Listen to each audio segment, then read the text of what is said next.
पिछड़ा के साथ, अति पिछड़ा के साथ, दलित के साथ, बैकवर्ड समाज के साथ यदि सबसे ज्यादा किसी ने दोहन किया, शोषण किया, तो लालू प्रसाद यादव जी ने किया। चाचा प्रधानमंत्री बनने में लग गए हैं, अब भतीजा मुख्यमंत्री बनने में लगे हैं। अब चाचा भतीजा के प्रधानमंत्री और मुख्यमंत्री बनने के चक्कर में बिहार के जनता को भगवान भरोसे से इन लोगों ने छोड़ दिया है। लखनऊ पासवान जी, अब तो आप जहां भी बिहार में जा रहे हैं आपका जोरदार डंका बज रहा है। देखिए, चलिए, जहां भी जा रहे हैं लोगों का स्नेह जो मिलता है, अपने लोगों के बीच में जाने से स्नेह मिलता है, इसके लिए मैं धन्यवाद देता हूं लोगों को। डंका मेरा नहीं बज रहा है, पूरे देश के अंदर डंका एक ही सेवक का बज रहा है, जो देश का सबसे बड़ा सेवक है, महान सेवक है। उस व्यक्ति का नाम है देश के माननीय प्रधानमंत्री नरेंद्र मोदी जी। उन्हीं की डंका बज रही है और देख रहे हैं आम जनता के मनों में आ गया है, दिलों में आ गया है, दिमाग में ये चीज बैठ गया है कि भाई मेरा विकास कौन कर सकता है। बिहार के अंदर, देश के अंदर या अन्य राज्य के अंदर दलित कार्ड खेलने वाले बहुत लोग आए गए, आएंगे और जाएंगे, लेकिन वास्तव में बाबा साहब डॉक्टर भीमराव अंबेडकर जी का जो सपना था, सपना का भारत कौन बना रहा है। बाबा साहब डॉक्टर भीमराव अंबेडकर जी ने कहा था, जो समाज की अंतिम पंक्ति में बैठा हुआ लोगों को जब तक हम विकास नहीं कर देते हैं तब तक विकसित राष्ट्र की कल्पना हम नहीं कर सकते हैं। ताकि समाज के अंतिम पंक्ति में जो बैठा हुआ गरीब है, दलित है, अनुसूचित समाज के लोग है, पिछड़ा समाज के लोग या किसी भी समाज के जो गरीब लोग हैं, उसका चिंता बाबा साहब जी ने किया था। और बाबा साहब का जो चिंता था, उस चिंता का समाप्त कौन कर रहा है देश के अंदर। तो देश में एक गरीब का बेटा नरेंद्र मोदी जो देश के प्रधानमंत्री जी हैं, तो उनको चिंता है गरीबों की चिंता का। उनको पता है जे अन्न के अभाव में कोई व्यक्ति भूखा एक दिन हमारे देश के अंदर नहीं सो जाए, इलाज के अभाव में किसी की मृत्यु नहीं हो जाए। उनको चिंता है जो गरीबों का। बाबा साहब कहा करते थे, शिक्षा वह सरनी का दूध है, जब जो पिएगा वही दहाड़ेगा।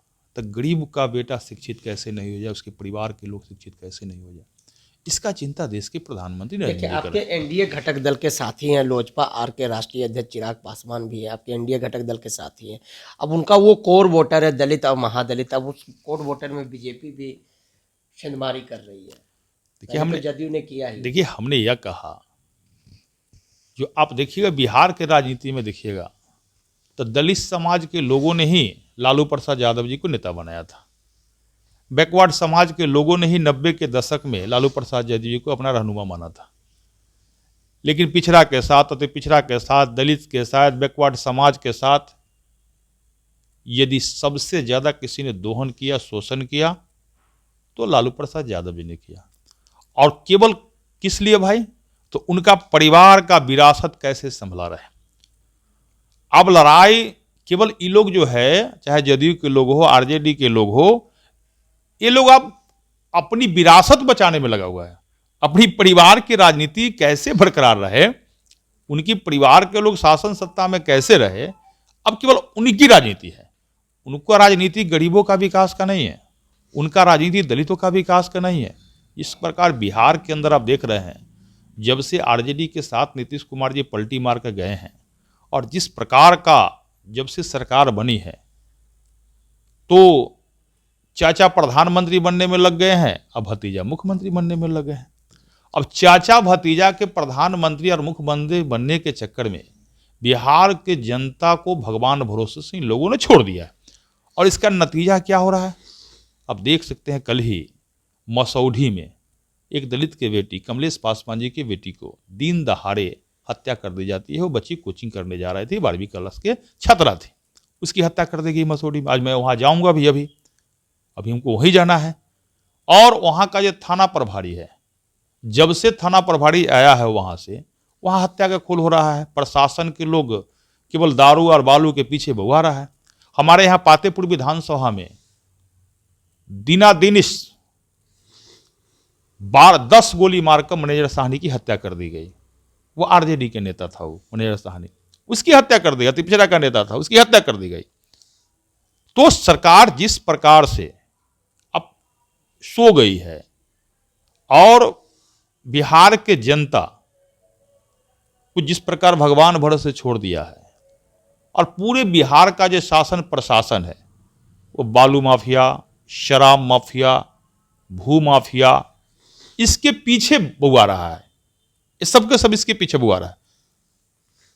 दारू बेच कर लोग माले माल है, गरीब जेल जा रहा है।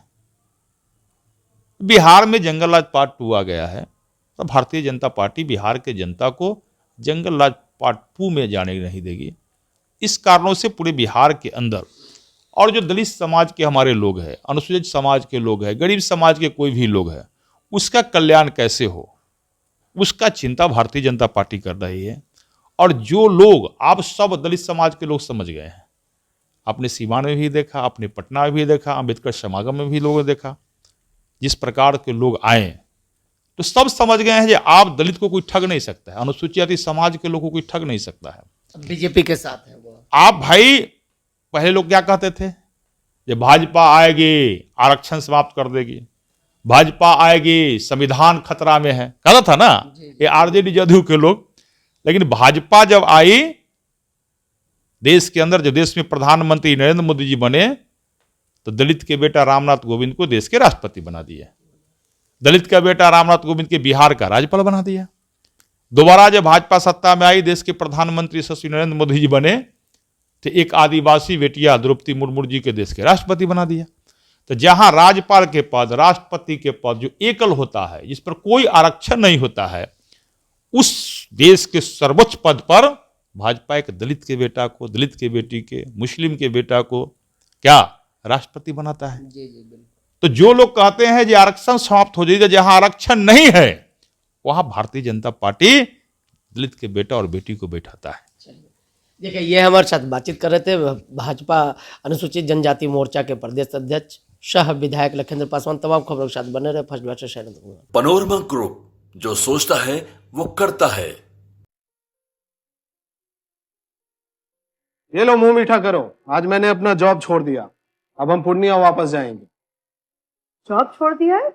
मतलब ये घर कैसे चलेगा? हम करेंगे क्या? और माँ बाबूजी क्या बोलेंगे? इसलिए मैं एक और मिठाई का डब्बा लाया, अपने बिजनेस के लिए लोन अप्रूव हो गया। अरे लोन अप्रूव हो गया वो तो ठीक है, लेकिन पूर्णिया में हम रहेंगे कहाँ? अपना घर भी तो नहीं है वहाँ। इसलिए तो एक और मिठाई का डब्बा अलग से लाया हूं। हमने पूर्णिया में घर ले लिया है, पूर्णिया के ई होम्स पैनोरमा में। पूर्णिया में पैनोरमा ग्रुप लेकर आए हैं ई होम्स पैनोरमा। बड़ा घर, आलीशान जिंदगी और अत्याधुनिक सुविधाओं के संग। अरे अरे, अब क्यों मुंह मीठा करवा रही हो? क्योंकि हम घर वापसी जो कर रहे हैं। घर वापसी की खुशी पूर्णिया में ई होम्स पैनोरमा के संग। ई homes panorama, luxurious lifestyle redefined.